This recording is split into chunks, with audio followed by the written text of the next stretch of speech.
Today I fucked up by being way louder than I thought during intimate times. My partner and I are students and still live with our parents. We try to do the deed when no one is at home, but that's not always possible and, well, sometimes the mood strikes with a bad timing. You know how it is, we try to be as quiet as possible, put on some white noise etc.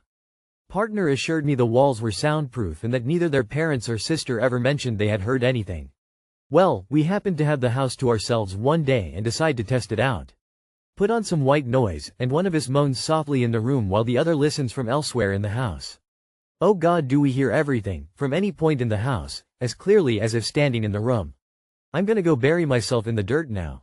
Too long did not read. The walls were not soundproof. I know that feeling, but OMG, the parents?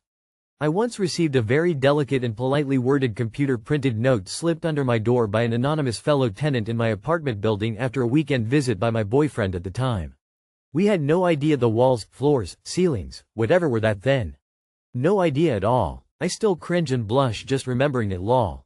GIF, Giphy, JBWSLN60VD080. Yay, annoying thing about my house in San Diego. You can hear everything in the house everywhere. House was built in 1992. White noise made me laugh. Funny to assume that blocked anything, unless I am thinking of the wrong thing, it's like static on a radio. You would have been better off with ocean sounds or whale noises or just TV or anything else. I would never have sex again. Parents downstairs thinking about how many grandkids they'll be getting. GIF, Giphy, J6JIG WXKXLZSBUVZ2D, downsized. Pled insanity. Next time ya do the deed, talk only in Mr. Bean impressions. Just to let you know, white noise only works to mask sound for the listener. Putting it on in your room has zero impact on anyone outside your room. Source: I design and install business sound masking systems as part of my job. Today I fucked up by requesting my childhood CPS reports. I, 29F, recently had a few new diagnoses, due to new findings and tests. I recently started putting together some things from my childhood and my brother mentioned something about a CPS case when we were kids. I don't remember 90% of my life before 12 years old. I ended up requesting the records from the local department and today they emailed me back saying it is estimated to take 14 hours of labor to copy and redact everything and will cost me around $350 to receive the copies. I've requested records before on a different matter and received everything almost instantly and for free, but it was only about 20-30 pages total. What did I get myself into? Now I have to decide if I want to try to save the money to pay for it or let it go. I knew CPS was involved a little when I was in 8th-10th grade, but was never told any information about what exactly was going on. Too long did not read.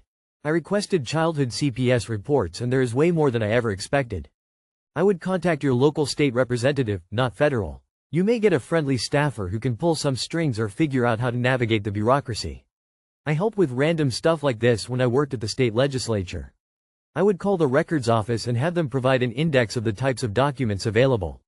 Then you could prioritize. Lastly, consider doing year-by-year requests. It sounds like there's a lot of records. It may be more manageable emotionally and financially to unfold your story a little at a time.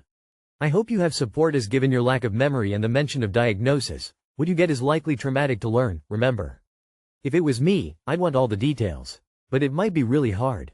Best to you. Can you reach out to someone there and ask for a summary for therapy? They should still be interested in helping their former clients. At least I hope so. Maybe you can make an appointment and get some information relayed to you in person? In that case you should probably ask your therapist to accompany you. Sounds like you might find out some bad things, sorry about that. Confused face. I hope it helps you to work through it with your therapist. Wishing you all the best. Heart. I thought this was gonna be about them finding out horrible things that happened to them when they were a child. Glad it wasn't that gruesome. Explain to me like I'm 5 years old why anything has to be redacted. Is it possible to request to read them on site? When my husband's brother died in a horrible way we requested to see the coroner's report and they said it would cost a few hundred, but then we found out if you went in person it was free. It was definitely a strange experience, but my husband found out the information he wanted to know. Edit. Spelling. If you decide to move forward with this report, please make sure you are established with a therapist who can help you better process some of the emotions you will feel when reviewing it.